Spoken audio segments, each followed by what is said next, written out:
오늘의 말씀은 마가복음 11장 24절. 그러므로 내가 너에게 말하노니 무엇이든지 기도하고 구하는 것은 받은 줄로 믿으라. 그리하면 너에게 그대로 되리라. 아멘. 오늘 우리 예수님께서 제자들에게 하신 말씀입니다. 그러니까 그러므로 다시 한번 보세요. 내가 너희에게 말하노니 무엇이든지 기도하고 구하는 것은 받은 줄로 믿으라. 그리하면 너희에게 그대로 되리라. 사람의 말이 아니라 우리 예수님의 말씀을 그냥 순수하게 받아들이고 믿고 살아가는 사람들을 가리켜서, 저와 여러분을 가리켜서 저는 이렇게 말씀드리고 싶습니다. 기도로 사는 사람이요. 자, 우리 요한복음 1장 12절의 말씀을 한번 보시면, 영접하는 자, 누구를 영접할까요? 예수님을 마음속에 모셔드리는 사람, 곧 그 이름을 믿는 자들에게는 하나님의 자녀가 되는 권세를 주셨으니, 권세라는 것은 다스린다라는 뜻이 있습니다. 영적인 세계를 다스리고 자연의 이치를 다스리고 문제를 다스리고 병마를 다스리는 권세를 저와 여러분에게 주셨습니다. 그것이 바로 기도의 권세예요. 기도로 다스릴 수 있다는 겁니다. 다른 말로 하면 하나님의 자녀들만이 누릴 수 있는 특권이죠. 자, 그래서 마태복음 7장 9절에서 11절의 말씀을 한번 보시면, 너희 중에 누가 아들이 떡을 달라 하는데 돌을 주며, 자, 그러니까요, 아무리 미운 자식이라고 해도요, 그 자식에게 돌을 줄 부모는 없다는 말씀입니다. 생선을 달라 하는데 뱀을 줄 사람이 어디 있겠느냐? 너희가 악한 자라도 좋은 것으로 자식에게는 줄 알거든. 그러니까 부모님은요, 배고파 굶는 한이 있어도요, 자식에게만큼은 최선을 다해 가장 좋은 것을 먹이려고 하는 것이 이 땅의 모든 부모님의 마음입니다. 하물며 세상의 부모도 그렇게 하는데 하늘에 계신 너희 아버지께서 뭐 하는 자에게요? 구하는 자, 기도하는 자에게 좋은 것으로 주시지 않겠느냐? 우리는 예수님을 우리 마음 가운데 모셔드렸습니다. 그리고 하나님을 아버지라고 부르고 살아갑니다. 하나님의 자녀로 다시 태어나고 거듭난 그 시간부터 우리에게는 든든한 백이 하나 생겼어요. 보통 백이 아니에요. 하나님께서 아브라함에게요, 아브라함아, 너를 저주하는 자 내가 저주해 줄게, 너를 축복하는 자 내가 축복해 줄게. 하나님께서 아브라함의 인생을 책임져 주시겠다고 말씀하셨습니다. 우리는 하나님의 자녀입니다. 세상의 악한 세력들이 저와 여러분을 건드리지 못한다는 거예요. 우리 건드렸다가는 큰일 납니다. 그런 백이 우리에겐 있어요. 이 온 우주 만물을 창조하시고 지금도 다스리고 계시고, 심지어는 이 코로나 팬데믹 상황까지도 하나님의 절대 주권적인 하나님의 손바닥 안에 있다는 거예요. 왜 이렇게 하나님께서 길게 끌고 가실까요? 아직도 인간들이 정신을 못 차렸어요. 그런 하나님 아버지께 구할 수 있는 특권이 저와 여러분에게 있다는 말씀이에요. 할렐루야! 때를 쓰든지 그냥 조르든지요. 자녀인데 어때요? 아버지 앞에 아버지 바짓가랑 붙잡고요, 막 조르는 거예요. 때를 쓰는 거예요. 그래도 우리 하나님 아버지는 아무런 뭐라고 말씀하지 않으십니다. 저와 여러분이 의지하고 기댈 만한 아버지가 생겼다는 것이 얼마나 든든한 백입니까? 그런데 이러한 기도의 권세와 특권을 가졌음에도 불구하고 기도는요, 하나님의 자녀들이 하나님 아버지와 대화를 나누는 채널이라고 할 수 있습니다. 그런데 그 하나님의 자녀들 가운데는 첫째로 아예 기도를 하지 않는 자녀가 있어요. 하나님과 전혀 소통이 이루어지지 않아요. 대화를 나누지 않아요. 자, 두 번째는 그냥 기도만 하는 자녀가 있어요. 하나님과 대화는 해요. 자, 그리고 세 번째는 기도로 사는 자녀가 있어요. 첫 번째는 제가 말씀을 드리지 않을게요. 기도하지 않는 자녀에 대해서는 더 이상 할 이야기가 없기 때문이에요. 그런데 두 번째와 세 번째의 차이가 무엇이냐는 거죠. 기도하는 자녀하고 기도로 사는 자녀의 차이가 무엇이냐는 거예요. 자, 그렇다면 먼저 이 둘의 차이를 알아보기 전에 우리의 기도의 대상은 누구예요?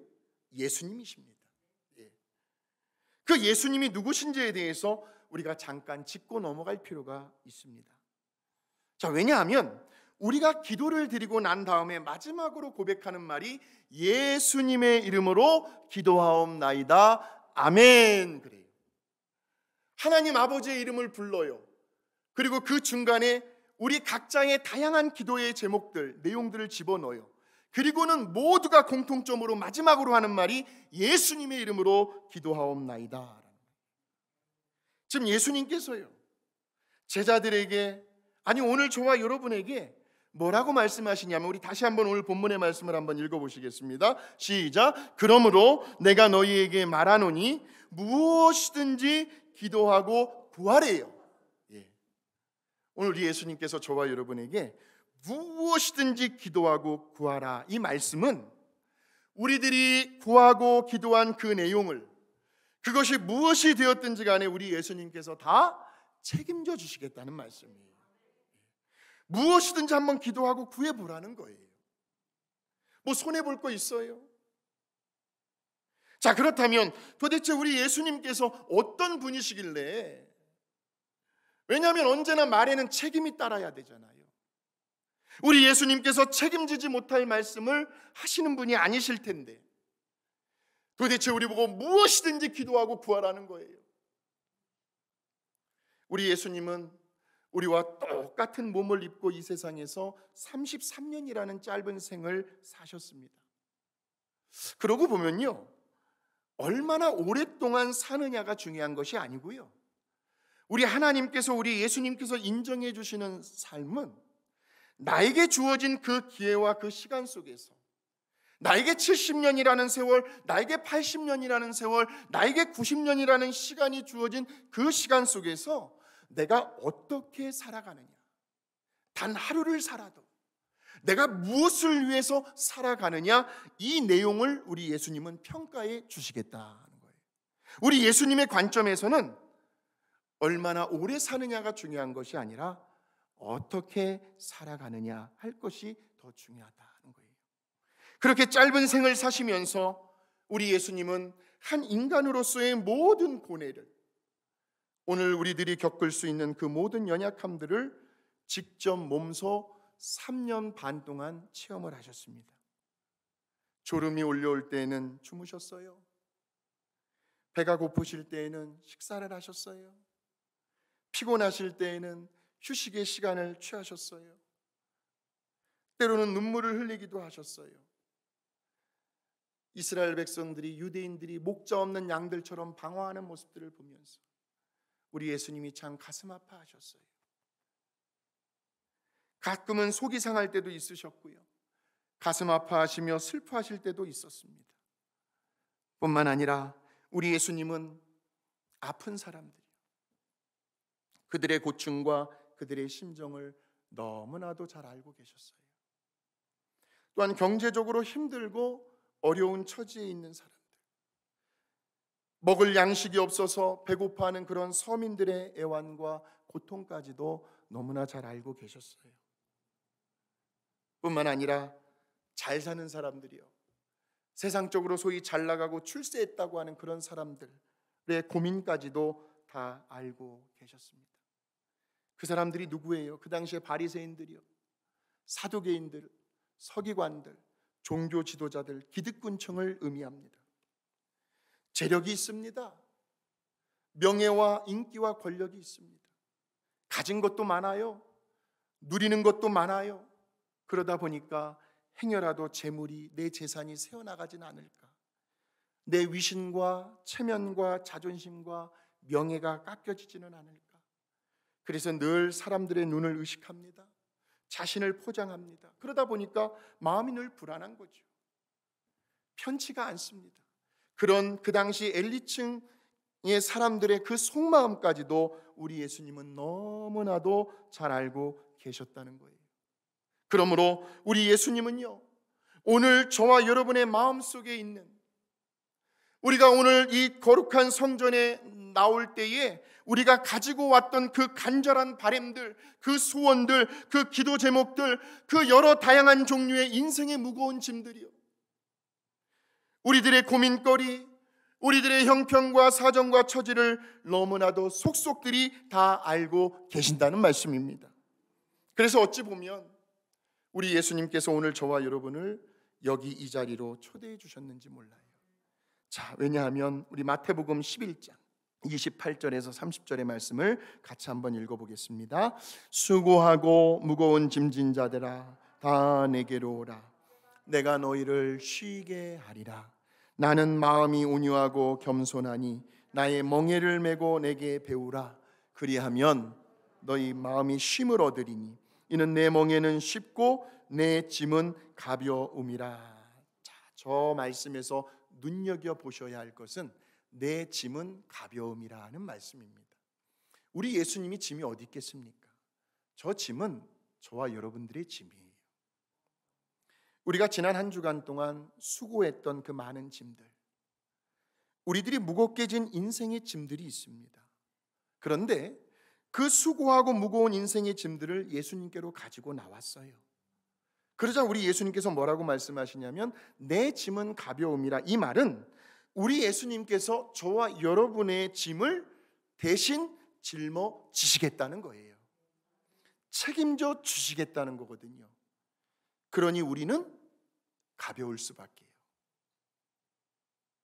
그러므로 오늘 이 시간 저와 여러분에게 그 어떤 인생의 무거운 짐이 있으시든지 간에, 그것이 자녀의 짐이 될 수도 있고 비즈니스의 짐이 될 수도 있고 건강의 짐이 될 수도 있고 앞으로 내 앞날의 짐이 될 수도 있고 어떤 짐이 되었든지 간에 그 짐을 여러분 혼자서 짊어지지 마시고 그냥 홀가분히 다 예수님 앞에 다 내려놓고 가시기를 주의 이름으로 축원합니다.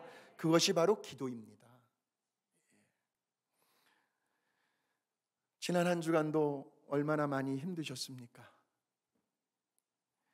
일어날 기운조차도 없으신 때가 있으셨을 겁니다. 왜 그리도 마음이 그렇게 무거웠던지, 남편 몰래 아내 몰래 흘리던 눈물도 많이 있으셨을 겁니다.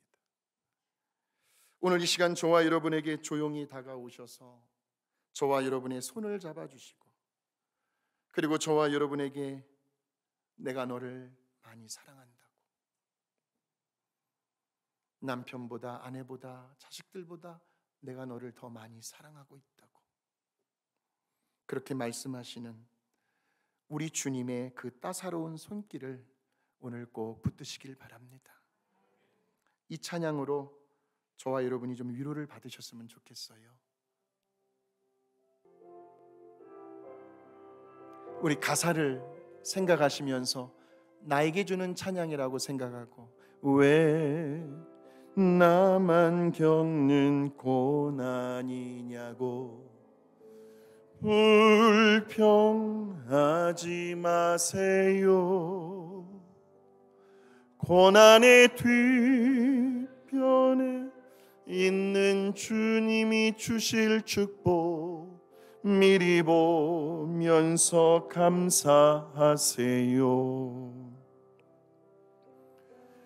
왜 이런 슬픔 찾아왔는지 원망하지 마세요.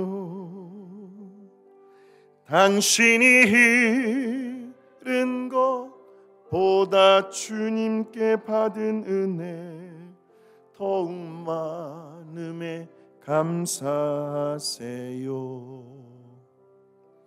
너무 견디기 힘든 지금 이 순간에도 주님은 일하고 계시잖아요. 남들은 지쳐 앉아 있을지라도 당신만 일어서세요. 여러분을 축복합니다. 힘을 내세요. 힘을 주님이 손잡고 계시잖아요. 주님이 나와 함께함을 믿는다면 어떤 역경도 이길 수 있잖아요. 힘을 내세요. 힘을 내세요. 힘을 내세요. 주님이 손잡고 계시잖아요. 주님이 나와 함께함을 믿는다면 어떤 고난도 견딜 수 있잖아요.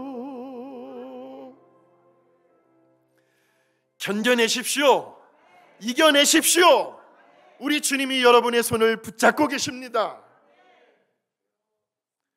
이렇게 살아갈 수 있는 그 채널이 바로 기도입니다.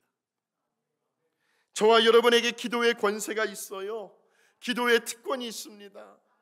목회자에게만 기도해 달라고 하지 마세요. 여러분도 하나님의 자녀이고 하나님께서 기도의 권세를 주셨습니다. 여러분도 저를 위해서 기도해 주실 수 있습니다. 저는 여러분들을 위해 새벽마다 기도하고 있으니까요. 자, 그렇다면 이제 본격적으로요, 기도하는 사람하고 기도로 사는 사람하고 어떤 차이가 있을까요? 먼저 기도의 세 가지 형태부터 한번 살펴보겠습니다. 마태복음 7장 7절의 말씀입니다.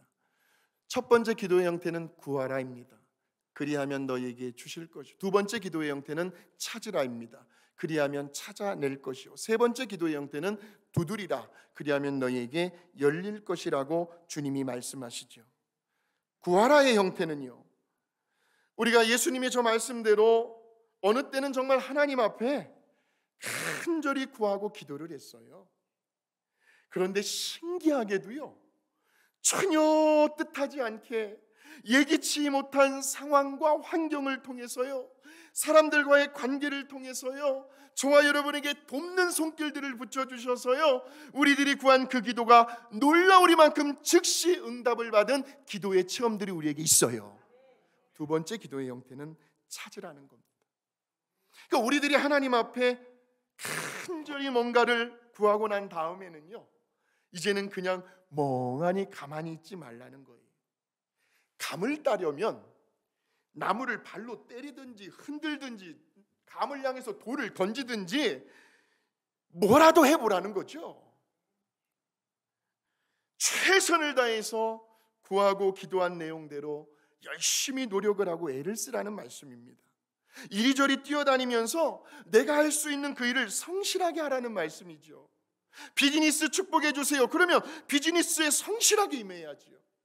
저는 우리 어린 자녀들을 위해서 기도합니다. 머리가 될진정 꼬리가 되지 아니하게 하시고 솔로몬에게 주신 지혜와 명철을 더하여 주시고, 머리가 될진정 꼬리가 되지 않고 많은 사람들에게 사랑받고 인정받고 존귀 여김을 받는 우리 어린아이들 되게 하시고, 위로는 하나님을 경외하고 부모님께 효도하고 많은 사람들에게 덕을 끼치고 선한 길로 인도할 수 있는, 그리고 좋은 대학, 적성에 맞는 대학에 들어갈 수 있도록 그렇게 기도하고 있는데, 문제는 아이들이 열심히 공부를 해야 된다는 거예요. 왜냐하면 기독교의 진리는 심은 대로 거두는 진리이기 때문입니다.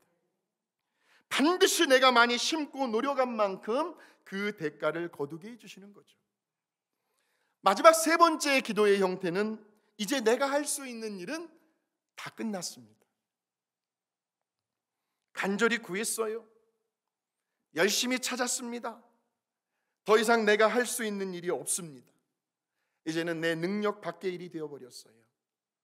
이럴 때에 저와 여러분에게 남아있는 일은 오직 하나밖에 없습니다. 그것이 뭘까요? 문을 두드렸으면 이젠 어떻게 해야 돼요? 기다리는 일밖에 없어요. 문이 열릴 때까지 기다려보는 거예요. 그런데 바로 그 기다림 속에서요, 저도 경험했고 여러분도 경험하셨을 거예요. 때로는 우리를 초조하게 만들 때가 있습니다. 긴장하게 만들 때도 있어요. 우리를 불안하게 만들기도 하고, 심지어는 불면증에 시달리며 고통스러울 정도로 우리의 마음을 무겁게 할 때가 있습니다. 바로 그 기다림의 시간과 그 과정을 통해서 우리는 기도하는 사람과 기도로 사는 사람과의 차이가 확연히 드러납니다. 자, 처음에는요, 기도하는 사람하고 기도로 사는 사람과의 차이가 거의 없습니다. 똑같은 문제를 놓고 똑같은 시간 동안 기도를 합니다. 온 힘을 다해서요, 지극정성을 다해서, 필요하다 싶으면 작정 기도도 들어갑니다. 금식 기도도 해봅니다. 사력을 다하여 간이 막 저려오듯이 너무 배에 힘을 주고 막 뜨겁게 부르짖다 보면요, 이 창자가 막 끊어지는 듯한 통증이 올 때가 있습니다. 그러다가 어느 순간 세미하게나마 하나님의 음성이 들려옵니다. 마음에 감동이 온다는 거겠죠. 문득 기발한 아이디어와 생각이 떠올라요. 하나님이 주시는 하늘의 지혜죠. 왠지 마음이 평안해집니다. 가슴이 막 불덩이처럼 뜨거워지고요, 돌이라도 막 집어삼킬 듯한 용기와 자신감이 생겨납니다. 강하고 담대해집니다. 여보, 걱정하지 마. 시간이 지나면 다 지나가는 문제야. 왜 그래? 담대해. 갑자기 이상해졌어요, 남편이, 아내가. 그리고 마음 가운데 어떤 강한 확신이 들어옵니다. 뭔가 될 것 같아요. 뭔가 이루어질 것 같아요. 여기까지는 기도하는 사람과 기도로 사는 사람이 똑같아요. 그런데 문제는요, 현실적으로 정말 피부에 와닿는 그 문제 앞에 섰을 때예요. 나에게 어느 날 갑자기 중한 병이 생겼을 때예요. 순간 내 마음 가운데 근심의 먹구름이 몰려옵니다. 입맛이 사라집니다. 잠이 통 오질 않아요. 이러다 죽는 것은 아닐까? 그러니까 지금 이 사람에게서 나타나는 현상은요, 자기가 하나님께 분명히 구했거든요. 분명히 찾았거든요. 그런데 이제 기다리는 그 시간 동안 자기가 하나님께 기도한 것을 까마득하게 잊어버린 거예요. 아무것도 염려하지 말고 오직 모든 일에 기도와 간구로 너희의 구할 것을 감사함으로 아뢰라. 그리하면 모든 지각에 뛰어난 하나님의 평강이 우리의 생각과 마음을 지켜주시리라. 그 말씀을 지금 문제 앞에서 놓치고 있는 거예요. 그러니까 아예 처음부터 기도를 안 한 사람 있잖아요. 그 사람하고 똑같은 거예요.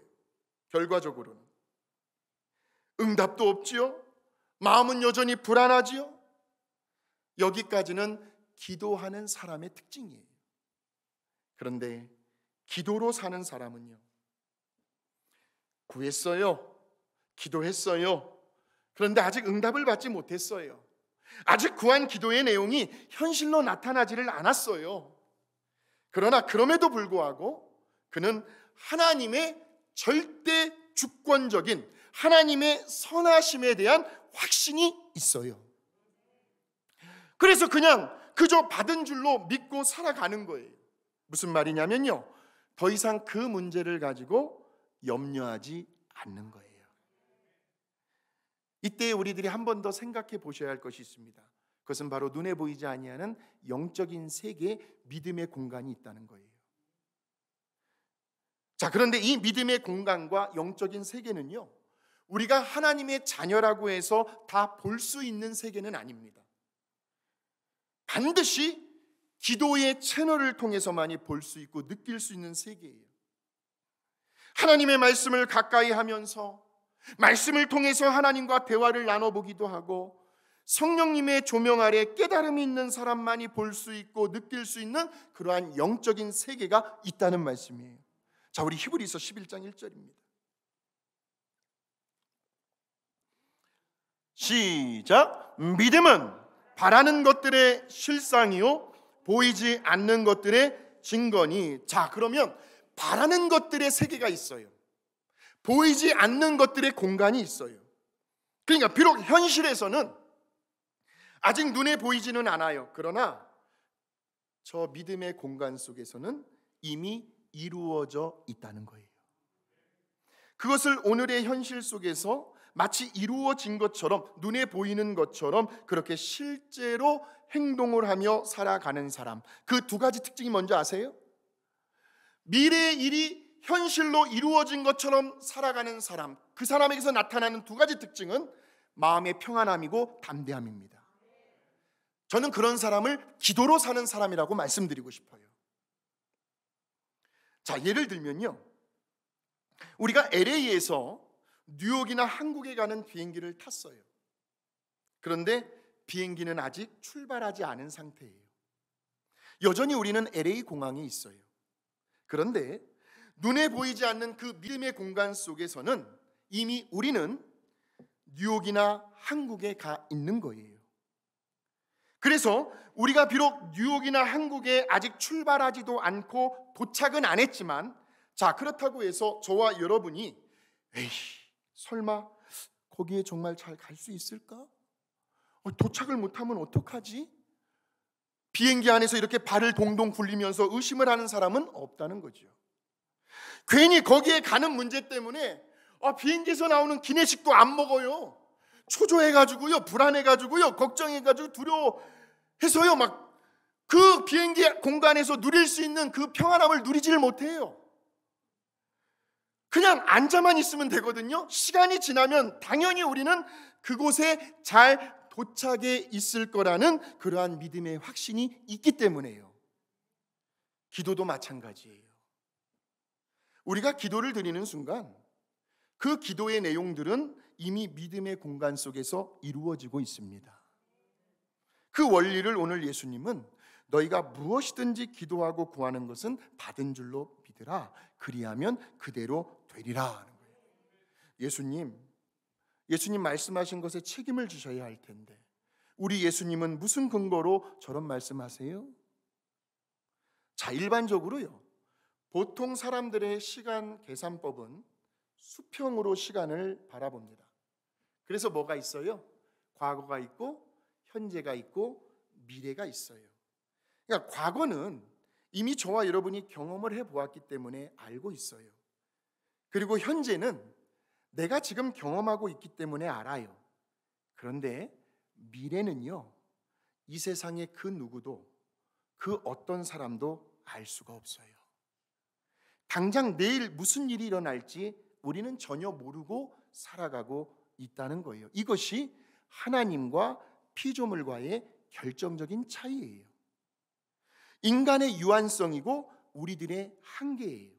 자, 그런데 그 시간조차도 창조하신 우리 하나님은요, 과거와 현재와 미래를, 예수님께서 뭐라고 말씀하셨어요? 나는 알파와 오메가라, 나는 처음이자 끝이다 라고 말씀을 하셨어요. 그러니까 시간을 계산하실 때 수직으로요, 위에서 밑으로 내려다 보셔요. 그래서 하나님이 계산하는 시간표는 과거도 현재고, 현재는 당연히 현재고, 앞으로 미래까지도 우리 하나님은 그 미래의 시간을 끌어당겨서 현재로 보고 계신다는 말씀이에요. 그러니까 우리 하나님은 과거와 현재와 미래를 한꺼번에 통째로 한눈에 바라보실 수 있어요. 그래서 우리 하나님을 가리켜 전지하신 하나님, 전능하신 하나님이라고 하는 거예요. 자, 이것을 잘 표현해주고 있는 성경 말씀이 베드로후서 3장 8절이죠. 같이 한번 읽어봅니다. 사랑하는 자들아, 주께는 이 한 가지를 잊지 말라 하는 거예요. 하나님, 예수님께는 하루가 1000년으로 볼 수도 있고요, 1000년을 하루로 볼 수도 있어요. 그러니까 예수님 입장에서 생각을 해보면 지금 우리들이 구하는 것은 현재의 일이에요. 아직 이루어지지 않은, 현실로 나타나지 않는 일들이에요. 그런데 우리 예수님은 미래를 땡겨다가 현실로 보실 수가 있어요. 그러니까 미래에 되어질 일들을 지금 보실 수 있는 분이 예수님이시다는 거예요. 그러니 당연히 예수님은 우리가 현재 구하는 것을 어떻게 하라고요? 받은 줄로 믿어도 된대요. 확실히 보장하실 수 있대요. 이미 다 내다보고 알고 계시기 때문에. 그래서 저와 여러분을 향해 그 앞으로 되어질 미래의 일들을 현재 지금 이루어진 것처럼 그렇게 한번 살아보라는 거예요. 저와 여러분이 이 시간 하나님 앞에서 한번 결단을 해보십시다. 어떠한 문제가 내 앞에 있다 할지라도 나는 절대적으로 마음의 평안함과 담대함으로 살아가겠습니다. 이것이 기도로 사는 사람이에요. 자, 조금 더 설명을 해드릴게요. 창세기 12장 1절의 말씀을 한번 보겠습니다. 시작. 여호와께서 아브라함에게 이르시되 너는 너의 고향과 친척과 아버지의 집을 떠나 내가 내게 보여줄 땅으로 가라. 자, 보세요. 아직 아브라함이 땅을 봤어요? 못 봤어요? 하나님께서 뭐라고 하세요? 아브라함아, 내가 내게 보여줄 땅으로 가라. 미래의 일이에요. 미래의 일. 아브라함은 그 하나님께서 보여줄 땅이 어떤 땅인지 모르고 있어요. 지금 저 시점에서는.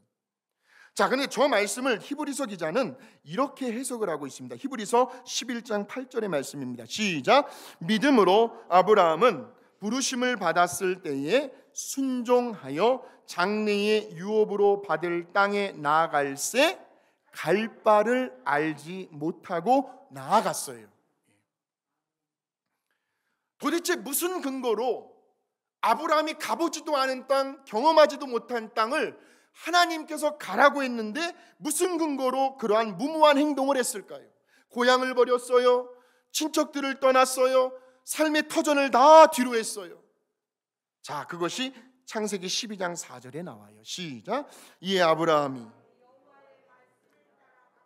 아멘. 말씀을 따라갔다라는 말은 앞으로도 미래까지도 훤히 꿰뚫고 계시는 그 하나님에 대해서 아브라함은 철저히 하나님을 신뢰하고 의지하며 믿었다는 말씀이에요. 그래서 아브라함은 믿음의 조상이 될 수 있었던 거고요. 그러니까 우리들이 기도를 드릴 때도 마찬가지입니다. 물론 우리가 간구하는 기도가 언제 응답이 될지는 몰라요. 언제 현실로 나타나게 될지도 몰라요. 그 기도 응답의 때를 우리는 알 수는 없어요. 그러나 하나 분명한 사실은 예수님께서 무엇이든지 구하고 기도하라고 했기 때문에 우리가 간구하는 그 기도 소리를 예수님은 듣고 계신다는 거예요. 또한 시간을 초월하시는 하나님은 과거와 현재와 미래를 한꺼번에 동시에 보고 계시고 알고 계신다는 말씀이죠. 그러므로 중요한 것은요, 우리들의 그 간구와 기도가 응답될 때까지, 앞으로의 미래의 일들이 현실화되는 그날까지 저와 여러분은 끝까지 포기하지 않고 하나님을 절대적으로 붙들 수 있어야 한다는 거죠. 그리고 오늘 현재를 받은 줄로 믿고 기도한 내용에 대해서는 하나님 건강을 회복시켜 주세요. 그러면 건강이 회복될 수 있도록 우리가 노력을 해야 됩니다. 그리고 건강한 것처럼 괜히 남들 앞에서 죽겠다고 하는 것이 아니라 나 끄떡 없어, 마음이 이렇게 평안해, 담대하게 그렇게 살아가는 거예요. 그것이 기도로 사는 사람이에요.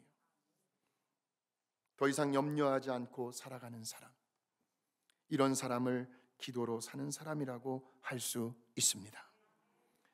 그런 사람은 데살로니가전서 5장에 나와 있는 말씀처럼 항상 기뻐할 수 있고요, 범사에 감사할 수 있습니다. 아무리 힘든 일, 괴로운 일이 있다 하더라도 부정적인 말, 불신앙의 말을 하지 않습니다. 늘 긍정적인 말을 합니다. 우리 모두가 오늘 말씀을 전하고 듣는 이 시간 이후부터 기도만 하는 사람이 아니라 기도로 날마다 살아가는 저와 여러분이 되시기를 주님의 이름으로 축원합니다.